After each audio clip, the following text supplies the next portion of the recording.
Hello there and welcome back to the channel. Now I promised that things were gonna get hot on this channel, and today we're gonna carry on.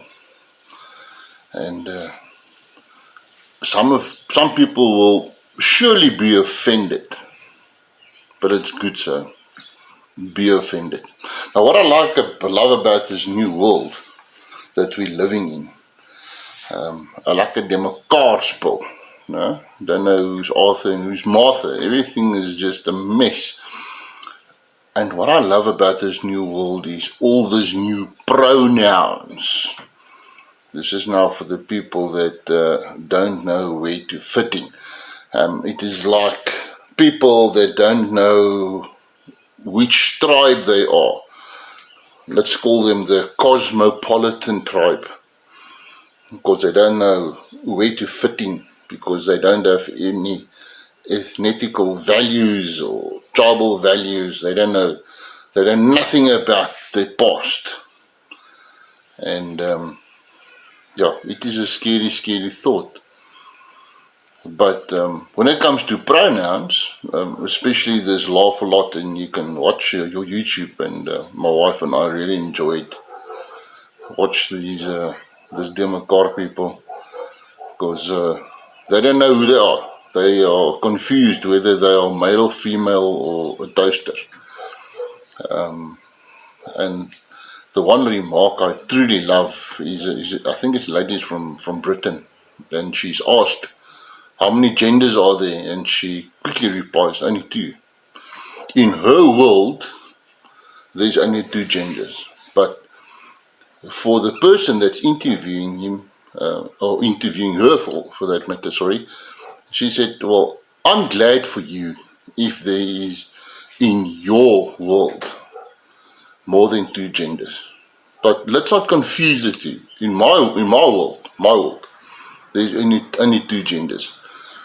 But if you associate yourself with whatever you want to be, one of your pronouns, and she comes to a point where I really enjoy this lady, where she says,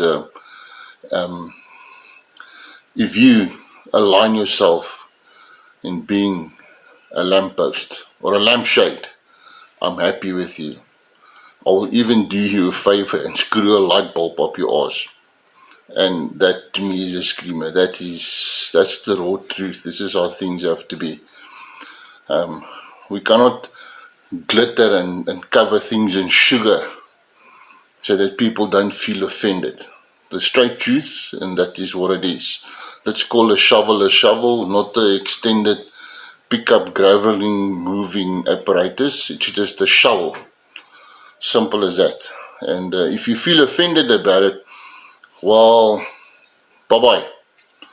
And so let's get on with being offended today. Now this morning started off, and I had something totally else in mind.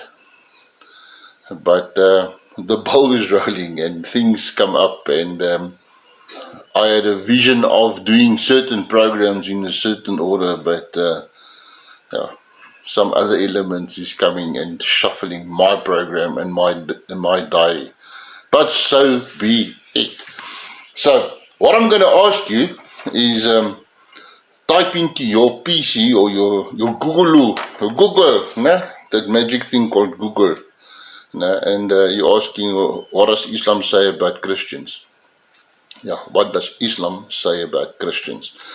And if you don't want to do it, and you can, I'll spare you to this, and you're going to come to this site. This is you see it? Wikipedia site. Open Air Library, Wikipedia. For those of you who don't know Wikipedia, that's what it's all about.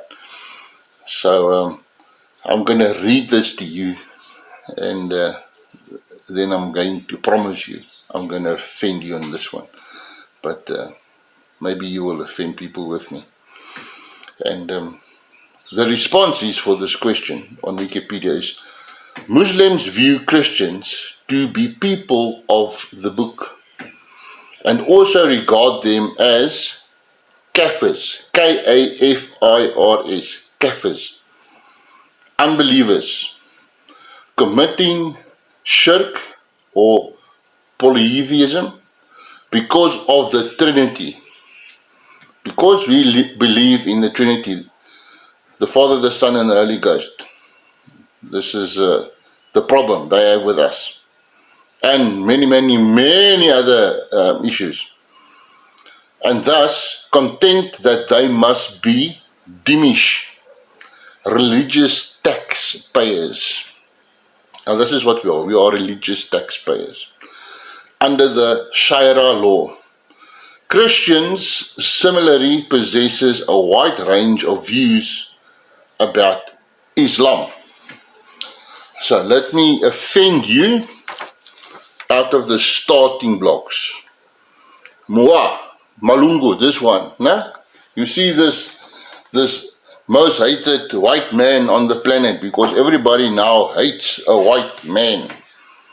So here is my pronouns, since this is the latest thing in the world, is to have pronouns.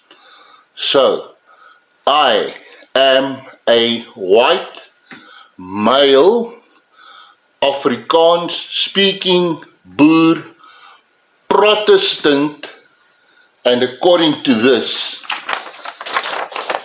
I am a Kafir. And I'm proud to be a Kafir. Me. As from today, this is my pronouns. Wit, Afrikaanse, Boer, Protestante, Kafir. Dis wat ek is. Because I don't believe in the Sharia law. So according to Islam, I am an unbeliever. I am a Kafir. You know what? In that case, I am proud to be a Kafir. And you are welcome to call me a Kafir anytime. I will not be offended. In fact, I consider it to be an honor to be called a Kafir. Now, if you're offended by that, that is your problem. It's me. I'm not calling you the K word before you get kidney stones and commit suicide and go to the Human Rights Commission and phone everyone. But I am. Dis Malungu. I am a big, ek is 'n groot wit Kafir vandag. Dis it. And I'll always be a Kafir. Alright, so before we continue, I would like you to watch this little video. And it's about this tax we have to pay. Non-believers tax. So, just look at this little video and see you on the other side. Dear fellow South Africans, do you know you are paying to promote Islam throughout Africa to the amount of $3.2 billion US? That's enough to buy 162 Nkandlas for Jacob Zuma. According to the Global Islamic Economic Gateway, South Africa is sub-Saharan Africa's halal powerhouse, with its halal business valued at $3.22 billion US. Despite Muslims being a minority, South Africa has the region's most developed halal ecosystem. Halal products are widely available in the domestic market, and the country is a springboard for entering the rest of Africa. Question: why does the Global Islamic Economic Gateway describe South Africa as the most developed halal ecosystem? It's because 80 to 90% of South African food is halal certified. 80 to 90%. It was not like that just 10 years ago. Another question: what is the South African Muslim population? According to Wikipedia, 1.9%. How does 1.9% of the population make 90% of food items halal? This leads to another question. 1.9% population is just over a million Muslims. How do 1 million Muslims generate $3.2 billion US in South Africa alone? It seems the other 98% of South Africans are paying for it, whether we like it or not. Again, $3.2 billion US could buy 162 Nkandlas. But how do we pay for it? Halal certification costs. Businesses have to use halal suppliers, halal packaging, halal transportation, and pay for halal inspections. All these costs are passed on to you and me, the consumers. And it's not a small amount. It's 3.2 billion US dollars. That's about 40 billion rand. And we don't even need it. Hardly anything was halal 10 years ago. And where does the 3.2 billion US dollars of halal money go? Building mosques? Muslim schools? Somewhere else? Who knows? No one wants to be transparent here. But, one thing we can be sure of, it's used to spread Islam. It isn't wrong for Muslims to want to spread Islam. But, I, a non-Muslim, should not be forced to support it. So, is this video Islamophobic? Not at all. It's being fair. Here's why. If South Africa was a Muslim nation, with 90% Muslims, and 5% Buddhists, and the Buddhists wanted to put dietary requirements on 80% of food items, would the Muslims accept this? Never. This video is, therefore, not Islamophobic. It's being fair to all religious groups. South Africa's constitution does not allow one religion to dominate over others. By making 80 to 90% of food items halal, 98% of South Africans are forced to support Islam, whether we like it or not. To add insult to injury, Easter often features halal Easter eggs and hot cross buns. I encourage you. Look in your cupboards now.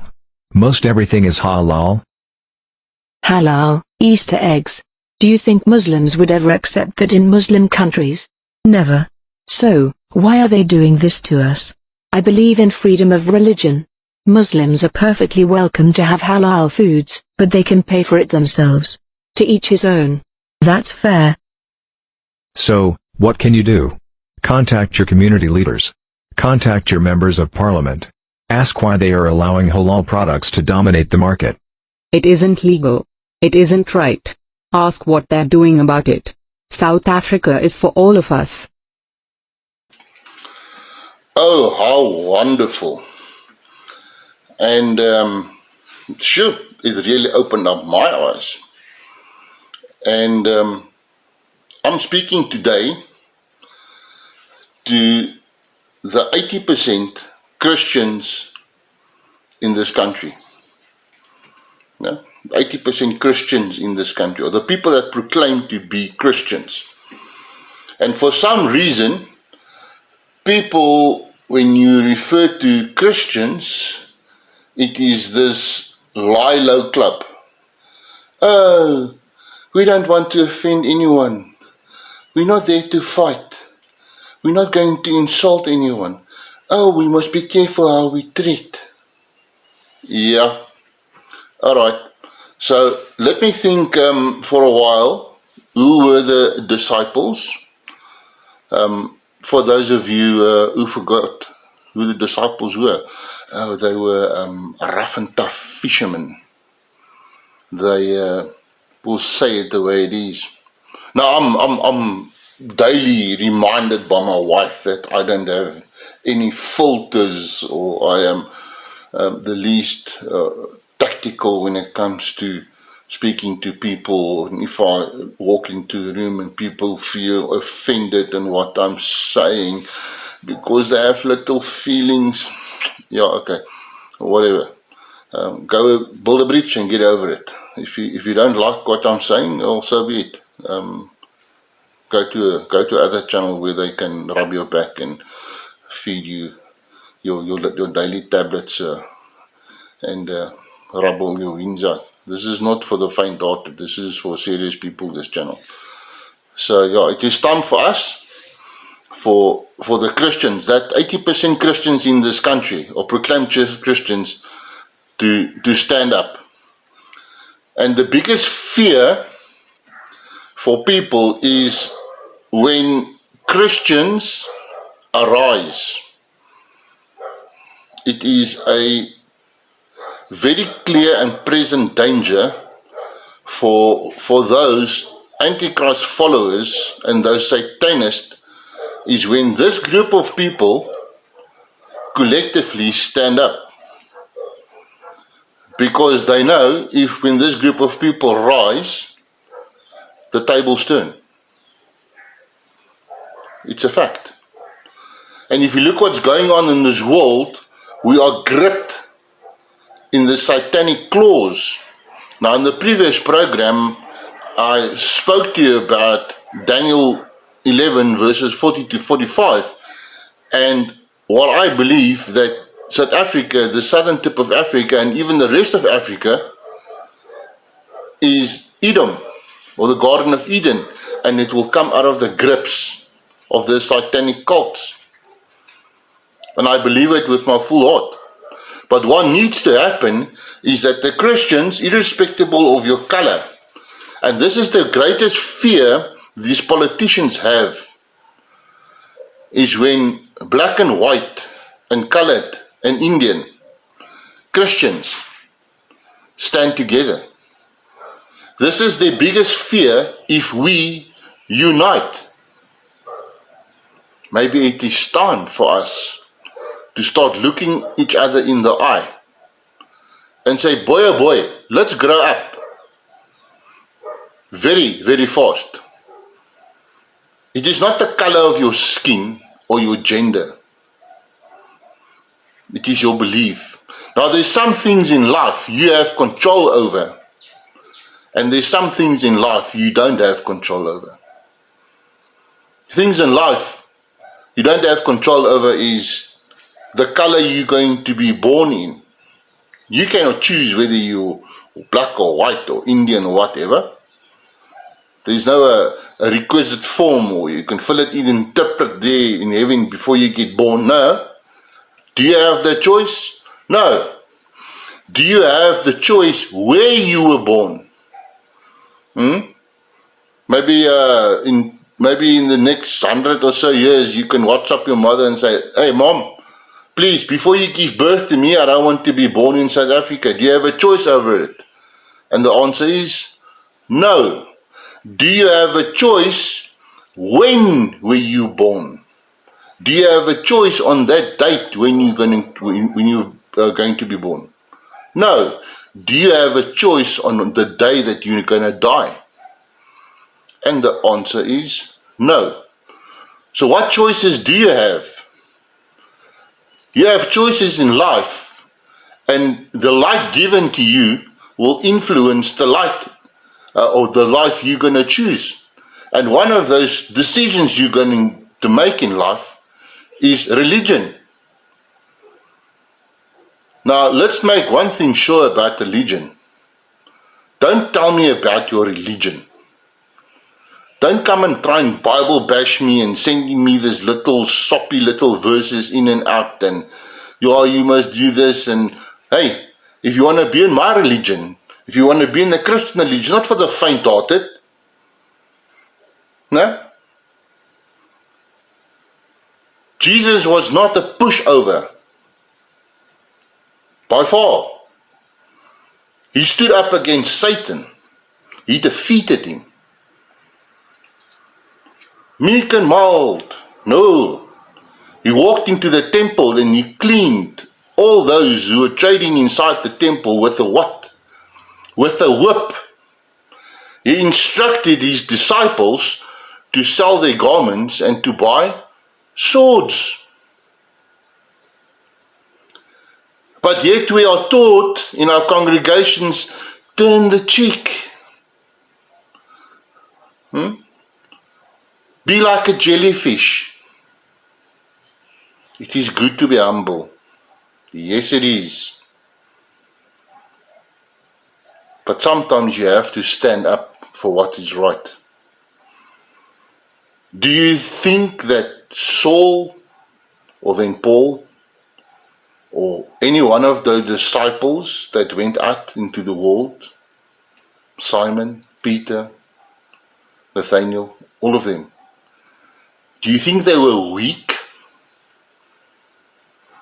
They would walk into a room and people would feel the change. They would see the change in this person. That is the example. We don't have time for slapgatte. Stand up in what you believe. treat each other in life with love and be fair to each other. That is good. That is good. Be an honorable man. Christians don't need human laws. Laws written by man, although you have to respect it. But a true Christian is someone that dwells in the laws of God. All of them. But don't come and tell me to be meek and wild. How many times did the Israelites go down on their knees?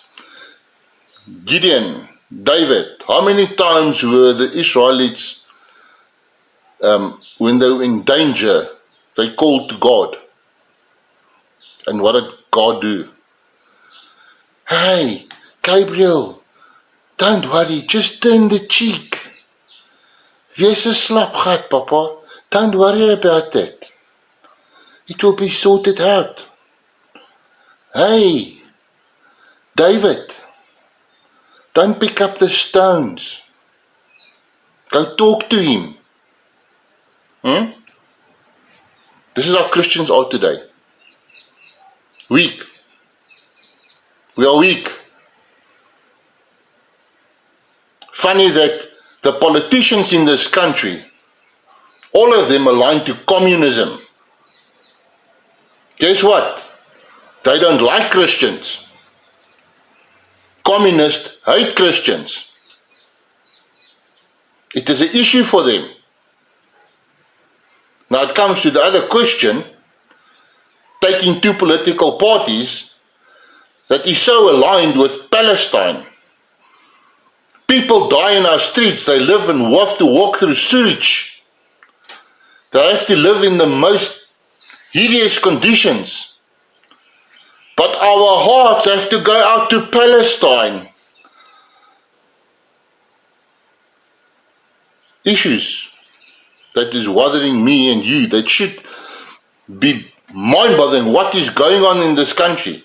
Politicians aligning themselves with Islam. And if you align yourself with Islam, don't you dare even try and think that you have the right to be offended if someone calls you a kafir. I'm a kafir because I stand up against it. I don't believe in these laws. I don't believe in Islam. I'm a Christian and I'm standing up for it. I don't know if you have the balls to do it, but this is me. I'm standing up. To make it even worse for them, I'm a Protestant, not just a Christian, and we're going to come to that part later. And to even put more fat into the fire, I'm a Sabbath keeper. No, I'm not a Jew. I honor the Sabbath. Because it's not the Jewish Sabbath. Please, open your eyes, put on your glasses, and if you can't read properly, borrow your neighbor's glasses, and if you can't read, ask someone to read it for you. Go to Exodus, and you will read then the 4th commandment. It is not a Jewish Sabbath. It is God's Sabbath. God is the one that implemented that Sabbath, and He hallowed it. He blessed it. So wake up. Wake up fast. Turn the other cheek. It is time for you to go and read what is going on around you. Not far from me is the NG Kerk. Ask for a kop. A few years ago, the head of the NG Kerk married 2 gay couples to a transvestite. 3 people in the marriage. Do you remember that? And he was so honored because he had the cloak of Beiersnoede on. Oh my hell, I nearly burst into tears when I saw this. Nog 'n broeder bonder klomp gemors. Ja. Married 3 men into communion. 3 eenheid, né? 2 moffies and a transvestite. 3 of them, married. Him, the head of the church. But you're not offended. Ach, let's turn the cheek. Whew, okay. And you know what book he read? Do you know what book he took up to get his answer, whether he can do it or not? Yeah, it's the Quran. So yeah, so now we are, according to this video, we are paying taxes, higher tax. But let me just keep on. And Monday we will carry on with this. And I'm going to speak about the pedophile connection to this group of people. Oh yes, and things are going to get rough and tough. So if you want to leave, it's fine. But if you want to stand up for the truth, it's time to pull up the socks, it's time to put on your boots, it's time to come to parade. Simple as that. Die dae van slapheid wees is verby. If you're a real Christian, if you believe, this is your faith, it's time to stand up. Don't be like water, man. Grow some backbone. Make things right, the way it should be. If it's not for you, make it right for your children. Why must this communist rubbish run us over? Why? Because you're too weak. You want to sit in the pews and fart and sleep in church. This is what you want to do. Wasting your own time. Don't pretend. Don't play church. If you want to talk the talk, walk the walk. Simple as that. So let me get off before they come and arrest me. So please remember, like it, share it, subscribe, bell icon. You know the drill. And remember, South Africa, the people of South Africa, the children of South Africa is not for sale. And that includes you, Islam. This country is not for sale. And we're going to go head on. We're going to go head on. I promise you. End of the story. And for Christians out there, that 80% Christians, it is time that we stand together. Stop falling for the stories that divides us. Stop listening to those politicians that divide us because of our race. Wake up. It's time to unite. It's time to fight for each other. Stop fighting each other. We are Christians. Protestant. Stand up. If you want to be the example, stand up. Unite. Stop being pushed over. Stop being weak. It is time for these unbelievers, for the Satanists to be chased away out of this country. All of them. All of them must go. This is Christian land. This is God's land. This is God's people. This is God's children. And you are not going to get away with it. This is the last stance. So rise. Stand up. Fill your boots. See you Monday.